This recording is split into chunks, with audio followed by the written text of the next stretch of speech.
ہم جو بیمار ہوتے ہیں، ہمیں کسی قسم کی جو تکلیف آتی ہے، جو ہم پر کوئی مصیبت آتی ہے نفس پر، یعنی چاہے وہ نفسیاتی تکلیف ہو، جو روحانی ہو، کوئی جسمانی ہو، ذہنی ہو، کسی بھی قسم کی کوئی کرب اور بے چینی اور انگزائٹی اور ڈپریشن اور کوئی بھی چیز جو انسان کے اوپر وارد ہوتا ہے، یا کسی چیز کے کھو جانے سے انسان کو جو تکلیف اور پریشانی آتی ہے، یا اپنے کسی پیارے کے اوپر جو دکھ تکلیف آتا ہے اس کی وجہ سے جو تکلیف لاحق ہوتی ہے، یا پھر یہ کہ انسان کہیں سے گر جاتا ہے، یا کوئی چوٹ لگ جاتی ہے، یا پھسل جاتا ہے، یا کسی وبا کا شکار ہو جاتا ہے، یا انسان کے جسم میں کسی قسم کا کوئی اضطراب، حتیٰ کہ کوئی خارش ہوتی ہے، یا پھر کسی طرح کی کوئی چبھن سی ہو جاتی ہے، یا کوئی پین شروع ہو جاتی ہے، کوئی بھی چیز جو ہمارے جسم میں ہوتی ہے یہ اللہ کے علم میں ہوتی ہے اور اللہ کے اذن سے ہوتی ہے، اور اللہ تعالیٰ کی کتاب میں یہ بھی لکھا ہوا ہے کہ کس انسان کو کس وقت کیا لاحق ہوگا، اور پھر اللہ تعالیٰ کو یہ بھی پتا ہے کہ وہ اس وقت کس طرح ریئیکٹ کرے گا، اور یہ جو ریئیکشن ہو جاتا ہے پھر یہ ہمارے اعمال نامے میں لکھ لیا جاتا ہے، اور پھر اس کے مطابق ہمیں جو بھی بدلہ ہوگا وہ دیا جائے گا۔ اور یہ سب کچھ کیوں ہوتا ہے؟ آزمائش کے لیے، امتحان کے لیے، کہ انسان کرتا کیا ہے۔ یعنی اگر آپ کسی بھی چیز کو آبزرو کریں، بعض اوقات ہوتا ہے نا کہ کسی پیٹ کو آپ دیکھتے ہیں یا کوئی کیڑا مکوڑا دیکھتے ہیں تو آپ آبزرویشن شروع کر دیتے ہیں کہ اچھا میں اس کی طرف یہ چیز پھینکتی ہوں یا میں اس کو چھیڑتی ہوں تو یہ کرتا کیا ہے، تو پھر آپ کہتے ہیں یہ ادھر جائے گا، یہ یوں کرے گا، یوں کرے گا، تو آپ اس کو دیکھ دیکھ کے ایک طرح سے بعض اوقات انجوائے کر رہے ہوتے ہیں۔ تو ہم سب اسی طرح کیڑے مکوڑوں کی طرح زمین پر جو بھی اچھے برے ایکشن کر رہے ہیں نا وہ اللہ سبحانہ تعالیٰ کی نظر میں ہے۔ کسی ہمارے ایکشن پہ اللہ تعالیٰ خوش ہوتے ہیں اور کسی ہمارے ایکشن پہ اللہ تعالیٰ ناراض ہوتے ہیں، لیکن بہرحال وہ سب کچھ اس کے علم میں، کچھ بھی چھپا ہوا نہیں۔ اور پھر اللہ تعالیٰ نے ہمارے اوپر فرشتے بھی مقرر کر رکھے ہیں، وَإِن كُلُّ نَفْسٍ لَمَّا عَلَيْهَا حَافِظٌ، کوئی جان ایسی نہیں جس پر ایک نگران نہیں کھڑا، وہ دیکھ رہا ہے کہ یہ کرتا کیا ہے انسان، اور پھر کرامن کاتبین لکھے چلے جا رہے ہیں اچھا برا جو بھی ہم کرتے ہیں۔ تو یہاں پر فرمایا الا فی کتاب من قبل ان نبرأها، وہ ایک کتاب میں لکھا ہوا ہے اس سے پہلے کہ ہم اس کو پیدا کریں۔ ہاں کا مطلب مصیبت ہے، یعنی نبرأها اس تکلیف کو پیدا کریں۔ اور ایک قول یہ ہے کہ یہ زمین کی طرف جا رہی ہے بات، یا نفس کی طرف، کہ زمین کو پیدا کرنے سے پہلے یا اس انسانی جان کو پیدا کرنے سے پہلے۔ یعنی قرآن مجید کی یہ بلاغت ہے اور ایک خوبصورتی ہے کہ اس کے اندر اتنی وسعت آ جاتی ہے، ایک ہی ضمیر ہے اور اس میں انسان کی سوچ کی جہت کھلتی ہے کہ ہاں کی ضمیر نفس کی طرف لوٹ رہی ہے، ہاں کی ضمیر ارض، یہ سب مؤنث ہے، اور ہاں کی ضمیر مصیبت کی طرف جا رہی ہے۔ یعنی اس سے پہلے کہ مصیبت آئے، اس سے پہلے کہ زمین پیدا ہو، اس سے پہلے کہ انسان پیدا ہو، یہ سب کچھ لکھا ہوا ہے۔ یعنی خیر و شر سب کچھ لوح محفوظ میں محفوظ ہے، اور یہ تقدیر جو ہے یہ اللہ کا ازلی علم ہے، اور اللہ تعالیٰ نے ہر چیز کا علم کے اعتبار سے احاطہ کر رکھا ہے،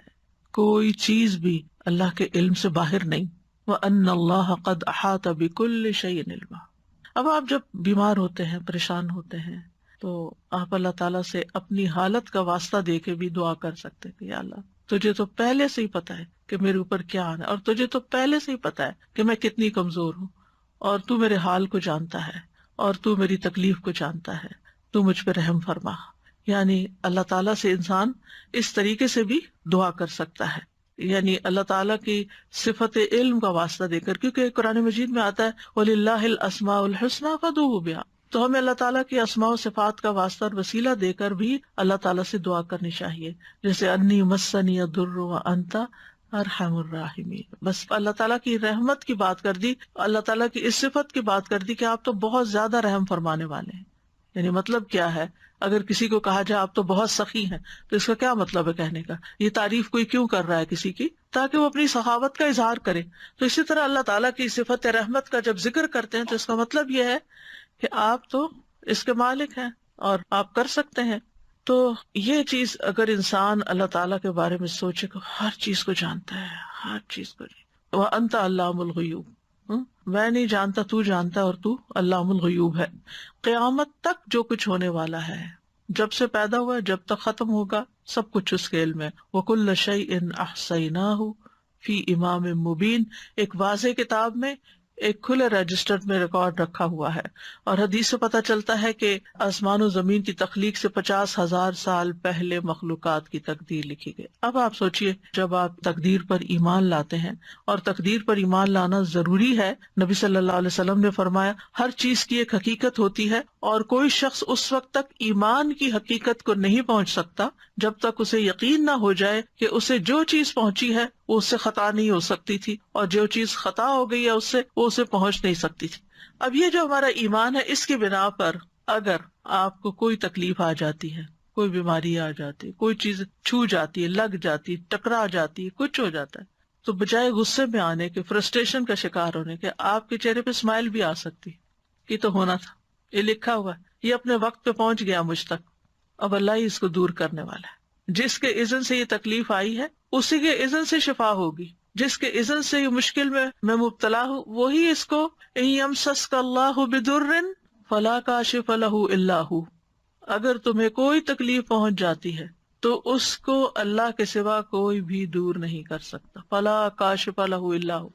یہ یقین ہونا چاہیے پورا، جتنا زیادہ یہ یقین ہوگا کہ فلا کاشف لہ الا ہو، کہ اللہ ہی اس تکلیف کو دور کرنے والا ہے، اس کو کھولنے والا ہے، تو اتنا ہی زیادہ ہم اللہ سبحانہ تعالیٰ کی طرف رجوع کریں گے، اتنے یقین کے ساتھ اسی کی طرف لوٹیں گے، اسی کے در پہ جائیں گے، اسی کے آگے سر جھکائیں گے، اسی کو پکاریں گے، اسی کے آگے ہاتھ پھیلائیں گے، اسی کو مختلف چیزوں کا واسطہ وسیلہ دیں گے جو مشروع ہے یا جس کی اجازت ہے ہمیں۔ تو اس طرح اللہ تعالیٰ سے تعلق اور زیادہ مضبوط ہو جائے گا۔ پھر فرمائے ان ذالک علی اللہ یسیر، ہمیں لگتا ہے کتنا مشکل کام ہوگا، یہ کتنا بڑا کام ہے یہ سب کچھ، لیکن اللہ تعالیٰ فرماتے ہیں اس کے لیے تو یہ کچھ بھی مشکل نہیں۔ سبحان اللہ، یعنی اس کی قدرت اس سے بھی کہیں زیادہ ہے کہ وہ ان سب چیزوں کا علم رکھے۔ اور ہمیں کیوں بتایا جا رہا ہے؟ لِكَيْ لَا تَأْسَوْا عَلَىٰ مَا فَاتَكُمْ، تاکہ تم کھو جانے والی چیز پہ افسوس نہ کرتے رہو، تم سے غم دور کرنے کے لیے۔ اور یہ ایک حقیقت ہے کہ اگر انسان تقدیر کے معاملے کو اور اس بات کو سمجھ جائے کہ یہ کسی وجہ سے آئی ہے تکلیف مجھ پر، اللہ تعالیٰ یا تو مجھے ریسٹ کروانا چاہتا ہے، یا مجھے کچھ سکھانا چاہتا ہے، یا کوئی بھی ایسی وجہ ہو سکتی ہے کہ جو مجھے علم نہیں، کیونکہ اس کا کوئی بھی فیصلہ حکمت سے خالی نہیں، یہ بھی ساتھ ہی یاد رکھنا چاہیے۔ یعنی ایسا نہیں کہ وہ اندھا دھند بس کسی کو سزا دے رہا ہے اور کسی کو کچھ جزا دے رہا ہے، اور کسی کو فائدہ اور کسی کو نقصان، ایسا نہیں ہے۔ ہر تکلیف کے پیچھے ایک حکمت، کوئی وجہ ہے۔ اس نے آپ کو کوئی اسپیشل چائلڈ دیا ہے، کوئی حکمت ہے اس کے پیچھے، کوئی وجہ ہے کہ اس نے آپ کو اس کام کے لیے چنا ہے۔ اسی طرح اگر کوئی اولاد کی طرف سے یا والدین کی طرف سے، کسی پیارے کی طرف سے کوئی تکلیف پہنچتی ہے تو اس میں کوئی حکمت ہے۔ تو اگر انسان ایمان لے آئے تقدیر پر تو پھر غم ہلکا ہو جاتا ہے۔ وجہ بتا دی گئی کہ لِكَيْ لَا تَأْسَوْا، تاکہ تم افسوس نہ کرتے رہو، غمگین نہ رہو، عَلَىٰ مَا فَاتَكُمْ، جو تم سے فوت ہو گیا، یعنی جو تم سے چلا گیا، تمہاری صحت چلی گئی، تمہاری جوانی چلی گئی، تمہاری ہمت چلی گئی، تم سے کام کا چانس چلا گیا، اللہ کو یہی منظور، آگے موو فارورڈ، آگے چلو، آگے چلو، جو کھونا تھا ہو گیا، اب اس کے پیچھے جان ہلکان نہ کرو، جو ہونا تھا ہو گیا، اب اپنی زندگی کو آگے لے جاؤ، آگے کی طرف دیکھو، اچھی امید رکھو اور حوصلے میں رہو، کیونکہ یہ تو ہونا ہی تھا، کیونکہ انسان ہمیشہ عافیت میں نہیں رہ سکتا، ہمیشہ خوشحالی میں نہیں رہ سکتا، ہمیشہ رزق کی فراوانی میں نہیں رہ سکتا، یہ کمی بیشی ہوگی۔ اور جب ہو تو انسان اگر صرف اتنی بات سوچ لے کہ لکھا ہوا تھا، یہ تو ہونا تھا، مکتوب لکھا ہوا تھا، اور اللہ نے کیوں لکھا، پھر انسان اللہ سے بحث نہیں کرتا، اللہ کے علم اور اللہ کی قدرت کو چیلنج نہیں کرتا، بلکہ اللہ کے بارے میں اچھا گمان رکھتا ہے۔ آپ دیکھیں کہ اللہ سبحانہ تعالیٰ پر اعتراض کرنا کس کا کام تھا؟ جانتے ہیں نا ہم، یہ شیطان کا کام تھا۔ تو پھر ہم کتنے مزے سے مختلف چیزوں پر اعتراض شروع کر دیتے ہیں، واضح طور پر شیطان کے نقش قدم پر چل رہے ہوتے ہیں، واضح کلیئر کہ اللہ نے میرے ساتھ ایسا کیوں کیا، وائی می، یہ کیوں ایسا کیا۔ یہ آپ یاد رکھے کہ یہ کیا ہے، یہ دراصل شیطان کے قدموں پر چلنا ہے، اس کی پیروی کرنا ہے، اس کے پیچھے جانا ہے۔ اور پھر دوسرا رویہ جو شیطانی رویہ ہوتا ہے، انا خیر منہ، وہ کیا ہے؟ تکبر والا۔ اور یہ تکبر والا رویہ یہ بھی اللہ کو ناپسند، یہ دونوں شیطانی رویے اللہ کو ناپسند ہے۔ وَلَا تَفْرَحُوا بِمَا آتَاكُمْ، اس پہ مت خوش ہو، مت اتراؤ، مت اکڑو جو اللہ نے تمہیں دیا ہے. یعنی اپنی کسی بھی اسکل پر، اپنی کسی ذہانت پر، اپنی کسی قابلیت پر، اپنے کسی کارنامے پر، اپنی کسی کامیابی پر. کیونکہ عام طور پر کیا ہوتا ہے، یعنی ذرا سے دوسروں سے کوئی بہتر کام کر لیتے ہیں تو پھر ہم دوسروں کو حقیر سمجھنا شروع کر دیتے ہیں. میں اس سے بہتر ہوں، مجھے زیادہ اچھا پکانا آتا ہے، مجھے زیادہ اچھا پڑھانا آتا ہے، مجھے زیادہ اچھا فلاں کام آتا ہے. یعنی کوئی بھی جو کام اپنی چاہے قابلیت ہو، یا میرے پاس یہ زیادہ اچھا ہے، میرے بچے زیادہ خوبصورت ہیں، میرے بچے زیادہ پڑھے لکھے ہیں، میرا گھر زیادہ اچھا ہے، میرا یہ. یعنی انسان کو جتنی بھی نعمتیں ملی ہیں، پھر انسان ان پر اترائے نہیں، فخر نہیں کرے. اور اترانا کیا ہوتا ہے اور تکبر کیا ہوتا ہے؟ دوسروں کو حقیر سمجھنا. اپنی خوشی کا اظہار منع نہیں ہے کہ اللہ کا شکر ہے اللہ نے دیا. اگر اللہ نے دیا، اچھا لباس آپ نے پہنا ہے، اچھا گھر بنایا ہے آپ نے، اچھی گاڑی خریدی ہے آپ نے، کوئی حرج نہیں. کل بھی ہم نے حدیث پڑھی تھی کہ ایک نیک انسان کے لیے مال جو ہے وہ نقصان دہ نہیں ہے، کیونکہ وہ ہر چیز پر اللہ کا شکر ادا کرتا رہے گا اور ان نعمتوں میں دوسروں کو شریک کرتا رہے گا، ان نعمتوں کو پا کر خیر اور بھلائی کے کام کرے گا. انسان یاد رکھے کہ اس دنیا میں انسان کو نعمتیں بھی ملیں گی اور تکلیف بھی آئے گی، لیکن ہر حال میں مطلوب اور مقصود کیا ہے کہ انسان اللہ کا بندہ بن کر رہے. اکرمہ ابن عباس سے روایت کرتے ہیں کہ وہ اللہ کے فرمان اسی آیت کے بارے میں کہتے ہیں کہ ہر شخص غمگین ہوتا ہے اور خوش ہوتا ہے، لیکن مومن اپنی مصیبت پر صبر کرتا ہے اور خوشحالی پر شکر کرتا ہے. اس آیت میں ایک بات یاد رکھیں کہ اس کا یہ مطلب نہیں کہ اگر ہر چیز لکھی ہوئی ہے تو انسان کوشش نہ کرے. نہیں، کوشش بھی کرنا اللہ کے اذن سے ہے اور اللہ کا حکم ہے اور ہمیں اس پر ابھارا گیا ہے. وَأَن لَيْسَ لِلْإِنسَانِ إِلَّا مَا سَعَىٰ، کہ تمہیں کوشش کرنا، کیونکہ ہمیں تو نہیں پتا نا آگے کیا لکھا ہوا ہے، ہمیں نہیں پتا. تو ہمیں جو نعمتیں ملی ہیں اور جو وسائل ملے ہیں اور جو جسمانی قوت ملی ہے، اس کے ساتھ اس دنیا میں رہتے ہوئے احرص علی ما ینفع، جو چیزیں فائدہ دیتی ہیں ان کی حرص کرے. انسان اپنی صحت کا خیال رکھے، انسان اپنے لیے وہ تمام وسائل اختیار کرے، چاہے ایکسرسائز ہے، چاہے بریدنگ ہے، چاہے ہیلدی ڈائٹ ہے، یا جو بھی، یا پھر اگر بیمار ہوتا ہے تو علاج کرتا ہے. تو یہ انسان کے پارٹ پر ہے اور اس کو کرتے رہنا چاہیے. لیکن کچھ چیزیں کرتے رہنے کے باوجود بھی الٹ ہو جاتی ہیں، تو وہ پھر انسان کو یہ یاد رہے اس وقت کہ یہ ہونا تھا. کیونکہ انسان اس وقت زیادہ پشیمانی کا شکار ہوتا ہے، میں تو اتنی زیادہ کیئرفل ہوں اپنے ڈائٹ کے بارے